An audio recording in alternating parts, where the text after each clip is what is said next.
See, this hurts. This hurts on so many levels. Welcome to another edition of Sports Love. Just getting going. And yes, another one does bite the dust. I watched Magic Mike last night. That song got me going. Oh, wow. I don't know about that. Falcons, let's just hit it real quick. The Falcons did lose before... Yeah, the Falcons lost before the... They did? Yeah, I missed that game. I didn't catch it. Huh. We'll hit on that a little bit more, little bit later. But yes, that one finally. The New Orleans High School Saints. They finally lost. Let's talk about the Monday night game. Chiefs at Steelers. The game that Bryce and I thought was not going to be competitive at all. Yeah, we were dead wrong. Poor Ben Roethlisberger goes out with what looked like a shoulder injury. He has a strained shoulder, but he's also got dislocated rib, which is the one thing that's going to cause him from being out. And they said the shoulder dislocation was an odd... The way it dislocated was an odd way. They didn't really describe it from what I read, but they said the way it dislocated was something out of the ordinary. I don't know what happened, but apparently it's a worse injury than a normal shoulder dislocation. And 2 weeks later, Daniel finally gets to say, yeah, I was right about the Chiefs scoring. It's a week. Yeah, you're right. 2 weeks. Sorry, I missed last week. High five. Yeah, I knew. Right. I told y'all the Chiefs were going to score first. Got it. Right there. He wasn't on last week, so it doesn't count. That's right. Tell him again. 2 weeks ago. Final score 16-13 in overtime. Big overtime win. Charlie Bash. The Chiefs could have won that. The Chiefs beat themselves in that game. They really did. The Chiefs really beat themselves in that game. Really? They did. They just threw it away. Stop. Tossed it all away. What? Let's talk about the Sunday night game. Bryce and I have had this theory that the Sunday night game and the Thursday night games have been probably pretty much the best games of the week. Yeah. No it's different. Continue the following week and this week. No different. The Texans win this game. It was a close game throughout. 13-6 final score. Bears, for once, actually did not score a touchdown on defense. I know. I tried to rewind the whole game and see if I was watching the right one. Yeah, I was like, maybe I missed it. I was talking to a buddy who's a Falcons fan at work. Mm-hmm. He said he was hoping that the Bears lose. Yeah, it is a shame. And I said that because to keep y'all still at the top. And I told him, I said they're going to lose because you've got two defenses that equal each other out, and then you've got a Texans offense. And then you've got the Bears offense. Wait, let me adjust that for you. Oh, yeah. I mean, off camera. Right? The Texans offense out. Can you hear me down there, Jay Cutler? Bears. Jay Cutler. He can't hear right now. But okay, speaking of Jay Cutler goes out with another injury. Surprise. Let's look at the stats though by the quarterbacks. Matt Schaub, 14-26, 95 yards. Wow. And 1 touchdown. Oh wait, it gets better. Jason Campbell, 11 of 19, 94 yards. Is this the first game that both quarterbacks did not throw for over 100 yards in an NFL game? I don't think I've ever heard of this happening. I think this may be the first one this season. I don't think it's the first one ever. I don't think Jason Campbell's thrown over 100 yards in a game in probably 6 years. Hey, he did pretty decent in Oakland last year. Was he in Oakland last year? Final score 13-6, Texans win. Let's talk about the 49ers and Rams tie. Now, it's like kissing your sister, right? Well, see, this I wouldn't know, Billy. There's positive to pull from this, okay? This is the positive I pull from this game. We were losing 14-7 when Smith went down. Smith actually went down in the process of scoring for that 7. Yeah, it's 3 straight games, too, by a quarterback's gone down with another injury, which is weird. It's crazy. So I'll hit on a little conspiracy theory I have when we get to the other game. Okay. The backup actually came in, and Colin Kaepernick. Colin Kaepernick. Yes, he showed out, and we was able to tie it, and we got an overtime, and the Rams said, "Hey guys, y'all want to win?" And they gave us two chances to win. They beat themselves, and we did not want to win. The 49ers did not want to win that game. First ties in the NFL since 2008. 24-24 is the final score. We didn't lose. Hey, you got 1 point. No, it's soccer. My bad. Yeah. Let's move on to Bryce's game. The Cowboys beat the Eagles soundly, 38-23. It wasn't soundly. It was soundly, dude. It wasn't soundly. I watched the game. It wasn't soundly. We got a punt return and an interception return for a touchdown back to back. It wasn't soundly. And let's go. This is the 4th game we've talked about today. Mike Vick also goes out with another injury. All right, let's look at this. These 4 quarterbacks have gone out with injury. Other than Ben Roethlisberger, who didn't have a concussion, so I'm just going to say the 3 quarterbacks had a concussion. 2 of them were cleared today. Both of them, there's no quarterback battle on their team, correct? Jay Cutler and Alex Smith are the starters on their respective team. There is a quarterback battle in Philadelphia the fans have been clamoring for since the start of the season, really. And they said that Mike Vick's concussion is a serious and different concussion than the others by Jay Cutler. Who's he been competing with? Nick Foles. You mean the guy that came in and did absolutely nothing against the Cowboys? Let's see. He came in and threw 22 of 32, 219 yards and a touchdown. Okay. That's good for a rookie quarterback. He did better than Vick would have done. I agree. Full-heartedly. In order to have played like Vick, he had to throw 20 more times. But in Dallas's defense, when Vick went out, Dallas's defensive formation changed completely. Yeah, it's 2 different quarterbacks. The way we played Vick was we rushed at least 4 defenders every single down, 4 to 6 defenders every single down. And we started not to, and we just dropped back in coverage with Foles, and Foles, to his credit, picked us apart. And 2 big penalties came against our secondary. Morris Claiborne got defensive pass interference.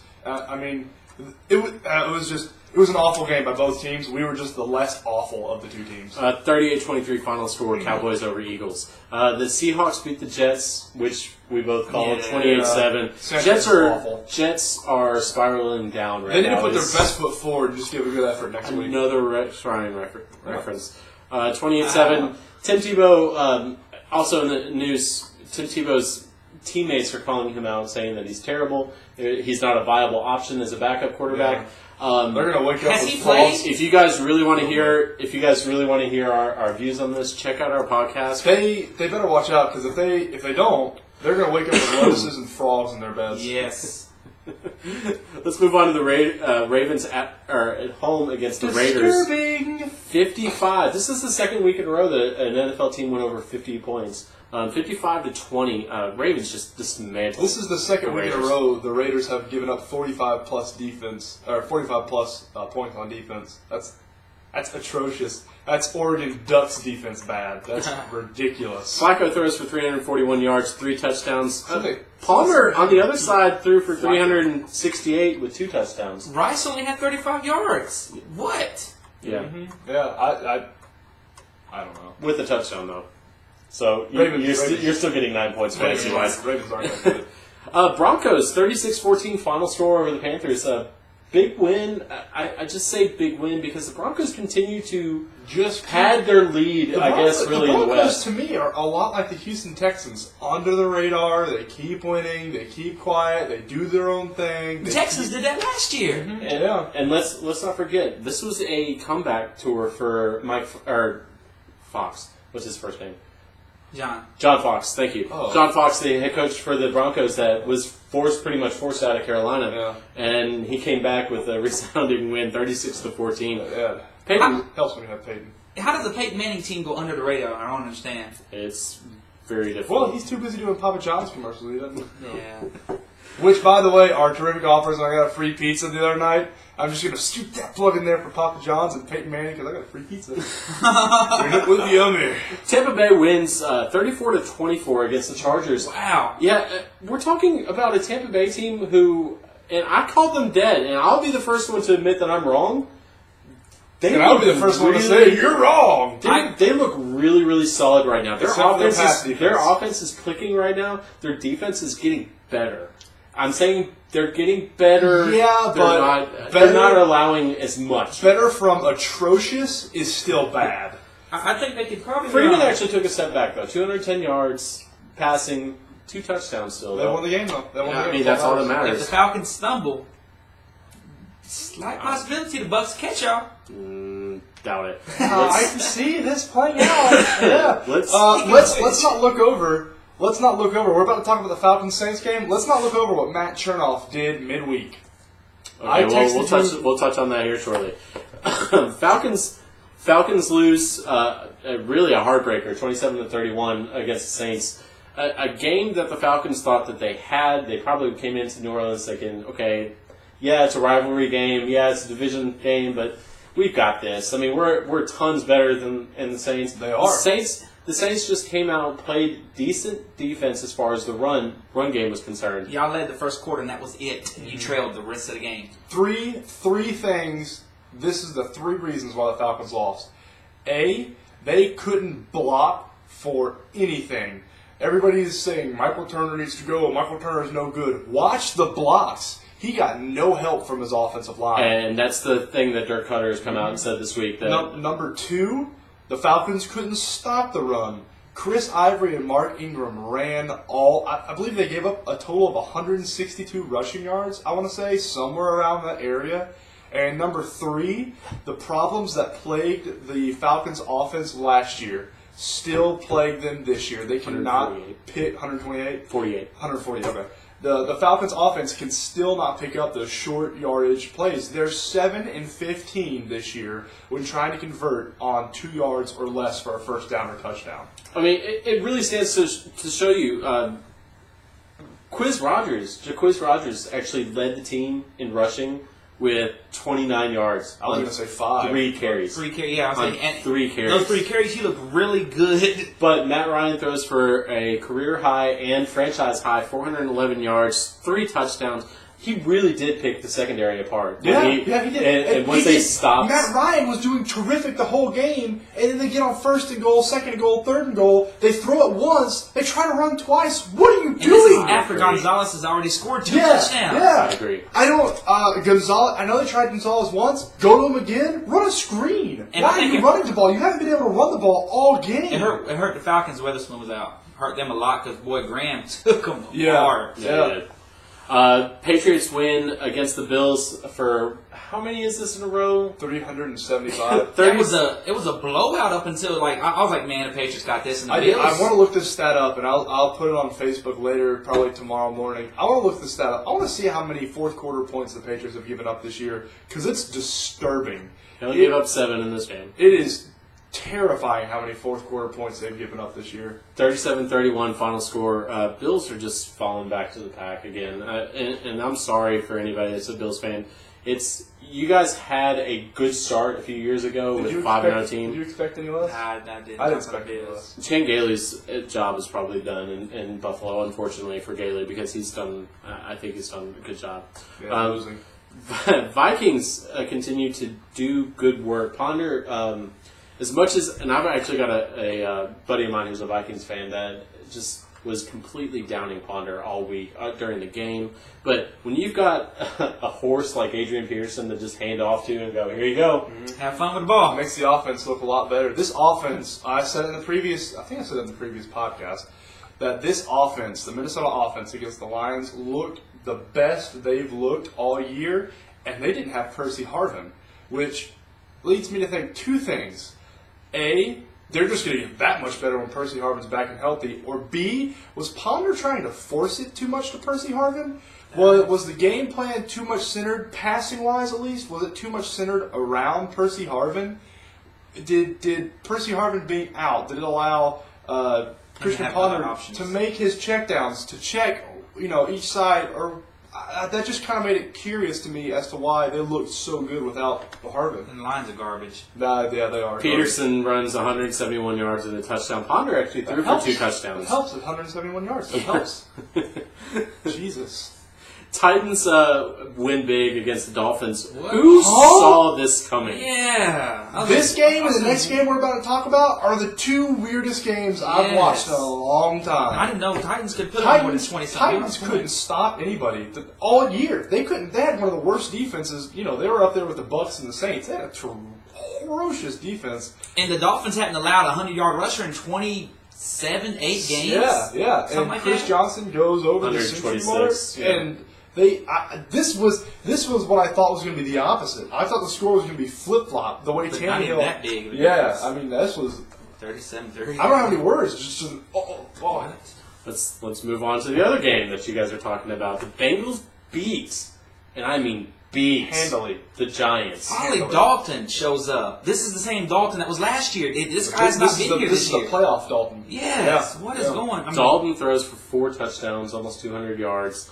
He had a fantastic game. The Giants have secondary issues. They have horrible secondary issues. We've seen that issues in the first game of the season. Yeah, and the Giants, if they don't get a pass rush on the quarterback, and Andy Dalton showed you this week, if they don't get a pass rush, they are in for a long night because their secondary is atrocious. And A.J. Green catches a touchdown for, the 8th straight game in a row? Yep. Really impressive streak that he's got going on. Having said that, would you rather have A.J. Green or Julio Jones right now? On the Falcons? I'd say Jones. I'd say Jones any day of the week. Okay. Yeah, Green is really good. I think Green is more productive. I think Julio Jones is more of a Who else big does Dalton have to throw it to? That's very true. Of course, that goes for the defense, too. Not obviously the Giants, because they have an awful secondary, but if you only have one person to spy on, why not go? Yeah. I mean, the way that I look at it, Julio Jones there's more options with Julio Jones than there is with A.J. Green. I don't really see A.J. Green set up in the backfield as a rushing option. He's more of a downhill Julio Jones threat. to me is a lesser Percy Harvin.